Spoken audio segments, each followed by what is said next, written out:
Hey friends, it's Paul Ward and welcome to another On the Road.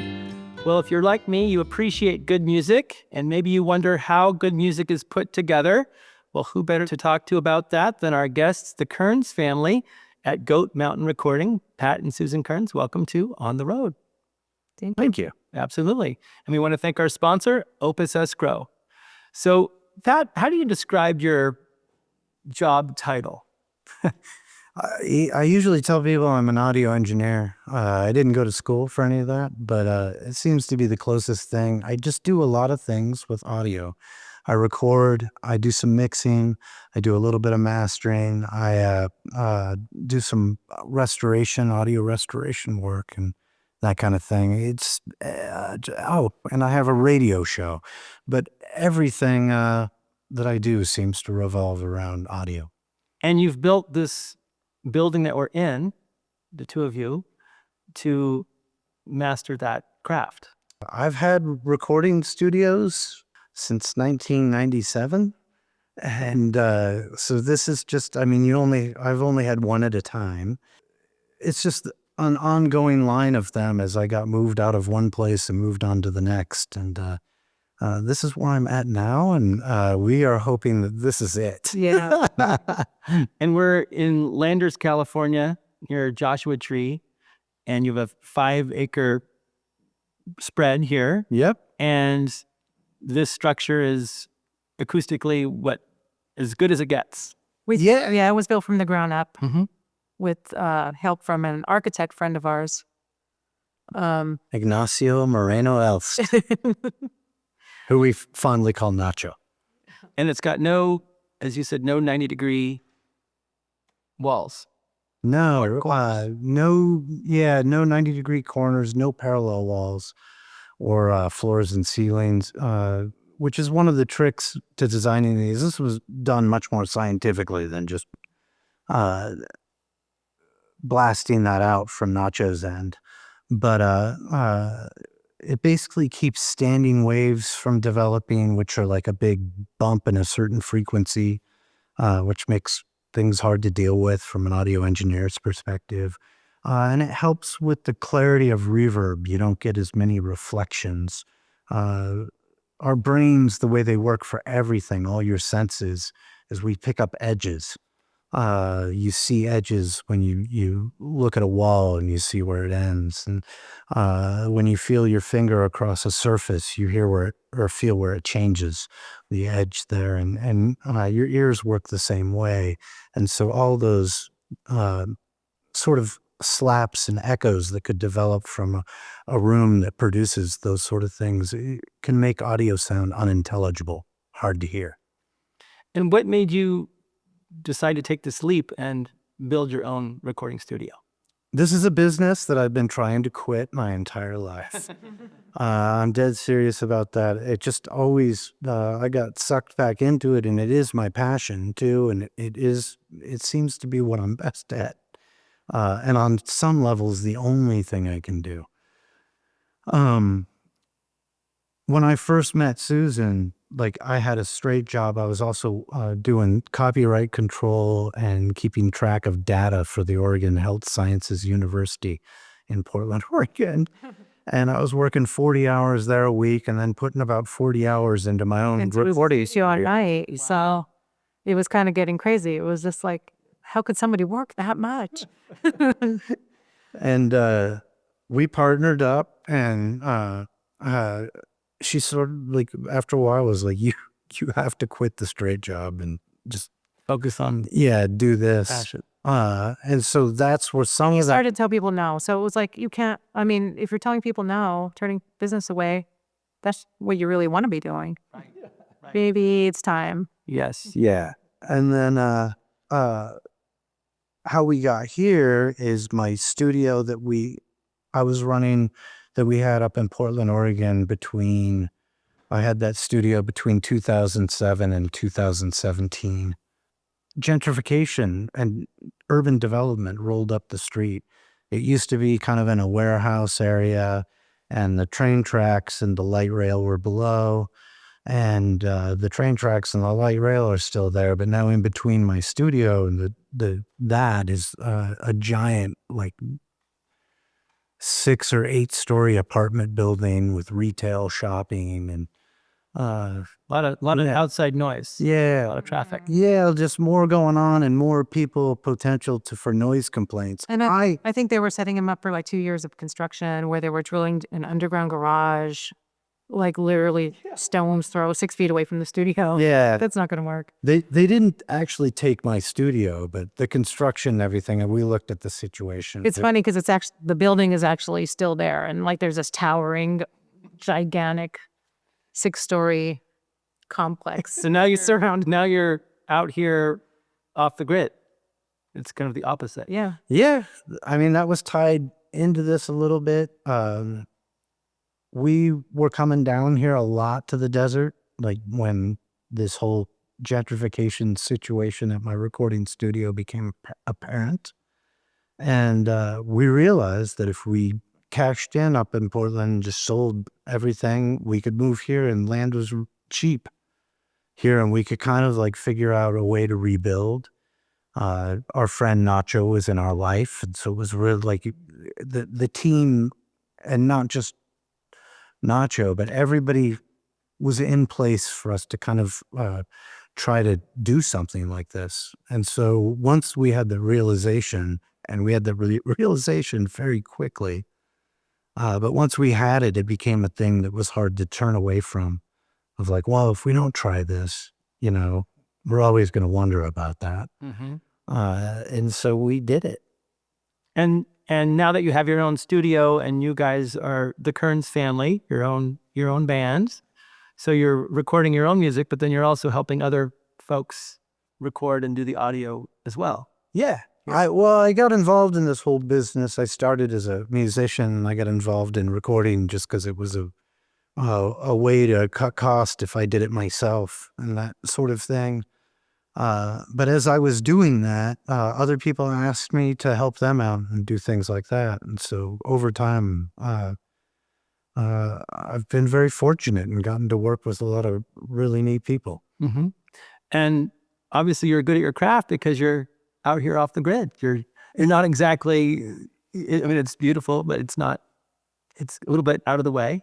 One of the hard things about being in a city, so many people have access to you. And this is just from a recording studio point of view. I found myself doing multiple short sessions in a day, juggling so many songs in a week, like moving between projects so fast that it was hard to keep track of everything that I needed to in my head, melodies, structures, things going on.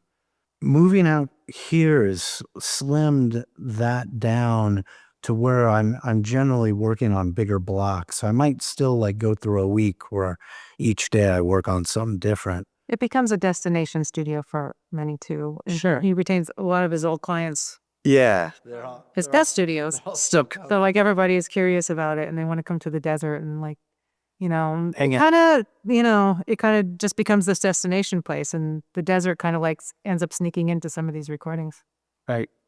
And I would imagine the desert also is in the music that you've created together. Definitely. You have an album called Together and Alone. Yes. Yeah. Now this came out just this year. Yeah, end of January 2025, it came out. And it's just the two of us on the album. It was recorded here live. And we did some editing. I mean, you know, I'm an audio engineer. Right. I did some editing and I used some of like, I like analog delays. So I used an old tape echo and a space echo. An old Echoplex and a space echo for delays on the album, that kind of thing. And Together and Alone, those are two words that meet in the opposite. Yeah, but it's just the two of us, and that's it, is the point. And so it was. I think the title is exactly about what you said. It was to contrast that that you can be together yet alone. You know. So what genre would you describe your music as? I've been using the term Western folk. Mm-hmm. It kind of is traditional, but it definitely has elements of like the Old West and imagery of the desert and the Old West. And we like to watch a lot of old Western movies. I needle my wife too because we both handle the booking of the band, but she did a string of emails this summer where she started using the Western folk thing. Yeah, I don't even know if it's a real genre, but what is, you know what I mean? Like, Yeah, what's a genre? I think we're the only one in that genre so far. But I mean, there's some other people I think you can put in there. When I saw it, I thought it was really neat. I thought it was the most accurate thing I could use to describe it. I read about gamblers, drifters, and the brokenhearted. Was that your writing, or did somebody else, a critic, come up? Our friend Will Amato was working on a project of his own, where he needed bios for a whole bunch of people that he was including in his project. It's sort of, I believe his project is like a capture of people that are out here in the desert doing weird stuff like us, artists and things like that. He actually had AI write the bio. So I'm sure this is so funny because when I saw that, I read that and I was like, that's weird. It's pretty accurate, but is there a gambler on the album? Charlie's kind of a gambler. Tell us about that song. We listened to that song. I tried to, on this album, let things really bubble up from my subconscious. And that particular song, the way it started out was a couple lines I found in my own notebook, in my own handwriting, that because I collect things constantly. I hear something that I think sounds interesting or cool, I'll write it down in my song notebook. And I went back to write this song to intentionally write a song one afternoon, and but didn't really have any ideas, and went into the notebook to see what was there. And there were a couple lines in it. One, I knew where it came from, and I knew I was making fun of myself. And then the other one, which is the one you just referenced, about you can't be smart to hang with Charlie. I don't know where that came from or where I heard that. It was just there. And it was great because Charlie's name was there. Mm-hmm. And I used that as the opening line. I just sat down and started playing these chords, and the melody started to reveal itself. Not all at once, but just like the first line and where it was going.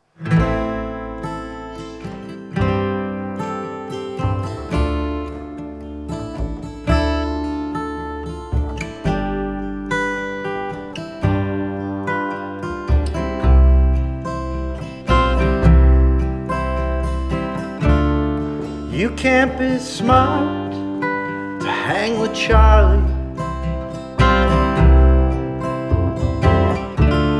'cause Charlie always does the thinking.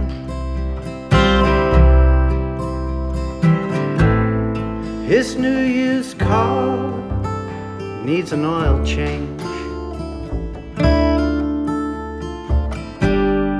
Tags expire 2 years ago today.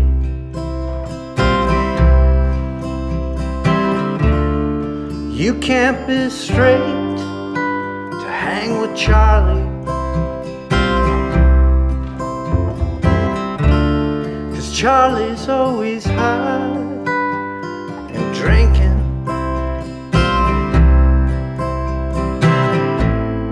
He's a good friend. He's always pouring.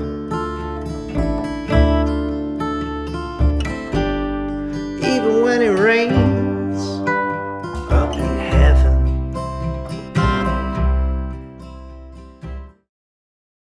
What usually comes first? Is it the melodies, the music, or the lyrics? Or is it kind of combination back and forth? I think it's kind of a combination. They're all different, but I am possessed by melodies. Mm-hmm. There were a few times we were driving around and I hear this like humming, passenger seat, and he's humming something. I'm like, what is that? And he's like, I don't know. I'm like, get your phone out, put the recorder on, and like, let's record it, and like, just have it, because it's gonna go away. So, and even without her prodding, I mean, I do that too. And so we have a lot of these things around. I often go back, like looking for a melody or looking in my book for a line as someplace to start, or both, that kind of thing. We have a lot of songs that come around that way though, and she does do a lot of prodding. We have another one it's brand new, called If a Cowboy Goes to Heaven. And I just we were getting set up at a gig, And I sat down and just played a run on my guitar, and she's like, "What is that?" And I was like, "I don't know. I'm recording it right now." Just popped in my head. Yeah, and that became the whole intro for that. It didn't really pop into my head. It like I don't feel like my head was very involved in that one. My hands just sort of played it. Right. Interesting. Right. Does the Kearns family play just local, or you guys travel and you go on the road? We actually just came back from a cross-country tour. Yep. But we play a lot locally But too. yeah. So yeah, we play a lot of gigs a year. We go on that one big one like once a year, and then we're working on some small runs right now. Mhm. How do you find your venues? You were the one who took the lead on this. Well, we just started using this database, online database called Indie on the Move that we book tours with. It's just a little helping hand to guide us along, to research some venues. And so the Kearns family, we can't play everywhere. It's like a specific thing that we're looking for, and it has to be kind of, you know, a smaller, intimate space. It doesn't have to be a listening room, but it could be a bar. But where people are kind of there for the music and not, you know, just not- dance. They're coming to see the music, not just as background noise. Because we play Western folk, Mm-hmm. people will mix that up with Western swing, or we'll say we'll play Honky-tonk country, something, yeah. and they'll think honky-tonk. That's why I don't like to use And country anymore. Sure. we're not exactly, I mean, you can dance to us, but it's not exactly, you know, honky-tonk or that kind of thing. And so it's really funny. We're actually trying not to get caught up in those clubs as we're booking things, but just the same, like we do really well with the punk rock crowd. So we'll like look at a gig like that and be like, hey, we can probably like, Yeah. if they're willing to take a chance on a really quiet act, we can do that club. How many stops would you have on a tour? This one we had 10 total. One was a kickoff gig that was at home, Mm-hmm. and then there was 9 on the road. Okay. So the kickoff gig, the folks actually come here to the... No. It was a Joshua Tree area. Yeah, a club in Yucca Valley called Mojave Gold for that one. Yeah, great place. And then you also have a radio show. I do. I am the host of the Z1077 local music showcase out of Joshua Tree, California. And yeah, every week I do 2 hours. I curate 2 hours of music for musicians that live out in this area, or sometimes at least have a lot to do with it. I got an incredible song from a band out of the UK this week called Flying Mojito Brothers. But the vocalist on the track is Ken Lane from Desert Oracle, who lives here in Joshua Tree. And it's just, oh my gosh, it's so good. And Desert Oracle is also a radio program and a podcast. And Ken just has a vibe. Does desert music have a sound to it? I know like Dwight Yoakam's got his Bakersfield beat. Yeah, Bakersfield has a sound, but you know, sometimes, I mean, I don't know. At least for me, it's a pretty far stretch between Merle Haggard and Buck Owens. Yeah. You know, I mean, there's a thing there, but But there's a theme. There's at least a theme. yeah, looking out here. I think with the desert, like on some level, like when you say desert music, and I think to a lot of people in the world, it starts to refer to bands like Queens of the Stone Age and Eagles of Death Metal, and it's a very narrow thing. Living out here, it's a much broader thing because there's a lot of singer-songwriters. There's a lot of experimental music people. There's a lot of experimental Fog Machine. scene. Yeah. There is something, but it's about the desert sound, but it's much more intangible because it can be any genre, but there's something about living here where you're a little untethered from the rest of society and that kind of thing, and that creeps into music in a way, as it does anybody's art. I mean, I see it in the painters out here. Well, you're surrounded more by nature. I mean, you see stars at night. You've got critters walking by the house. Yeah, but that's not necessarily like that you could point to that and say everybody has that, because I don't, but it's a big part of it. And something about the solitude. Being alone. Yeah. Yeah. Thinking. Quietness. We got, too. my music got, I mean, I was never exactly like stupid loud or heavy rock or anything like that, but everything got way quieter and more introspective and starker feeling living here.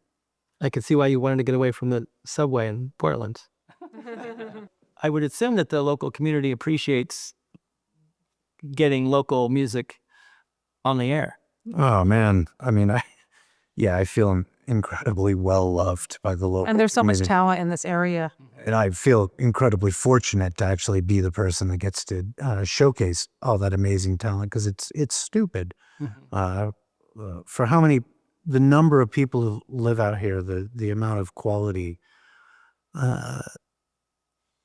artists, musicians, it's a big percentage of the population. Yeah, it feels like it. It's not everybody. We have everybody here. Right. But it kind of amazes me to be the guy, like, first, like, I guess that often the way the process works is they hear my voice on the radio, and at some point in the show, I'm like, give my email address, and say, if you're a local musician, get a hold of me. And so I start getting emails from people.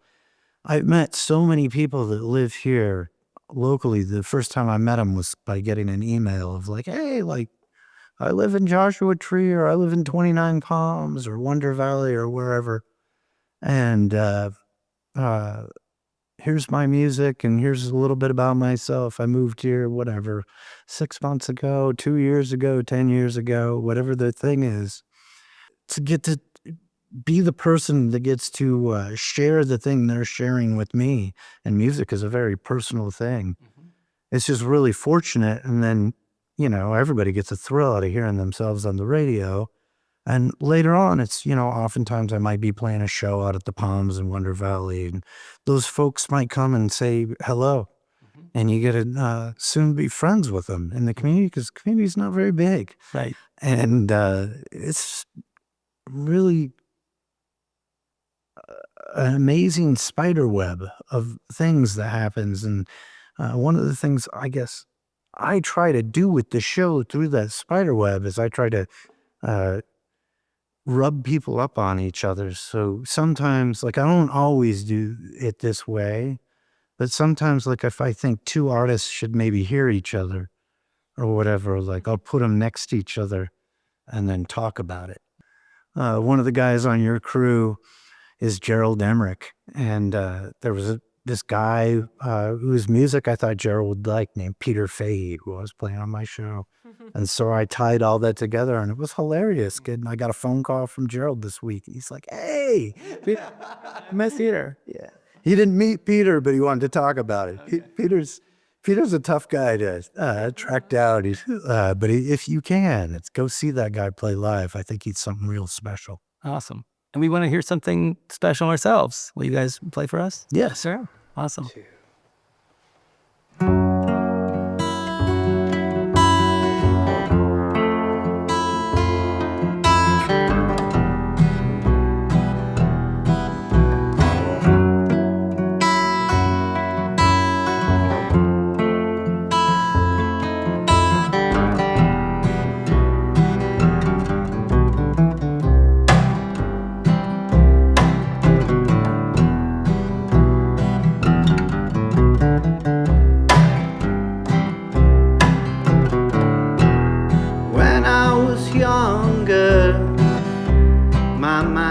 Sharp.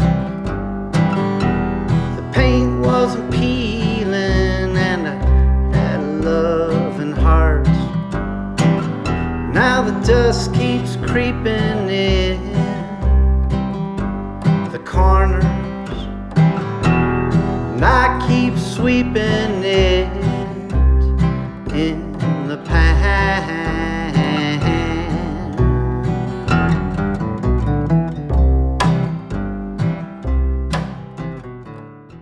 In the album, there's a painting at the bottom. Is this your work? I noticed there's It is. artwork across the studio. Yeah, it is. I'm a visual artist, like an expressionist painter, I guess I would call it. And that's a painting called Somewhere in the Southwest. And I saw a buffalo and an owl and I use a lot of animal imagery.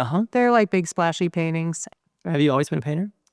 Yeah, I've always been a painter. Okay. Since a young child, I was an artist. Like everybody kind of like, oh, she's the artist of the family. So I kind of just grew up with that label. Pick up a brush and Pick up a brush. And I went to art school. You did. And I just took a painting kind of post art school. And I started out a little more realistic, and it kind of just got a little more abstract, as I guess many artists do. Do you showcase your art? I do shows, mostly local at this point. I mean, I would like to branch out at some point, but my biggest show is it's called the Highway 62 Open Studio Art Tours, and that takes place the first 3 weeks of October, first 3 weekends. Okay. And it's an open studio tour where people drive around, and you get a map, and there's like maybe 100 artists about that participate. Oh, really? And it's all throughout the Morongo Basin. There's some amazing artists. Do they come here then? Well, I do it at another studio with a group. So there's 5 of us that do it. 5 artists. I create my art here, but I kind of create it. I just paint open air. So I paint outside. I get real splashy, and it's not very glamorous. Nobody wants to see that studio. And I mean, maybe they do, but like. And if you looked at the map, like I think last year we weren't even, where we live wasn't even on the map. Okay. We're so far out. Right. So to make it easier for people to get there, she's buddied up with some friends that are closer to town. Gotcha. It's kind of like a scavenger hunt where you decide where you're going to go and which artists you're going to see. And and actually they have a catalog, so you could kind of like plan out your route. And actually, Pat's played there a couple times. It's a party. Yeah, it's just kind of a hang. It's a party. I'll often have my guitar there, and my singer-songwriter friends who show up, I encourage them to bring their instrument. We'll just kind of hang out and play while people are buying art and doing things. Very cool. And you're the stand-up bass player. I am. And you also play the electric bass. I do. Do you have a preference, or do you like them both? Yeah. I might get in trouble for my other bandmates, but I do like the stand-up bass. Really? And when did you pick up that instrument? Probably when I was around early 30s. I played guitar when I was a teenager, so I put it down for a long time. And then I just hung out with a lot of musicians, and, late 20s, early 30s, I picked up the electric bass and started playing that. And after a while, picked up the upright bass. And it was through a project that I was in that was like a chamber pop thing when that was popular. People were using a lot of strings and indie music. Right. And I just thought it would be fun. And I bought like a upright bass, which I still have now. And I started playing that, and it was, I just really, I liked it a lot. But it was hard to find, after that kind of passed and I moved to Portland, it was really hard to find projects where people were using the upright bass. I was kind of in a rock and roll group of, like a scene of people. Right. Nobody really wanted the upright bass band. But one thing led to another. I guess I'm kind of jumping ahead a little bit, but. How did you guys come to play together? We started playing together. I had a group of songs. I was always in rock and roll bands, but I had this group of songs I didn't know what to do with. They weren't right for the rock and roll band. And I asked my friend Greg Odell, who's a drummer, what I should do with them. And he was like, well,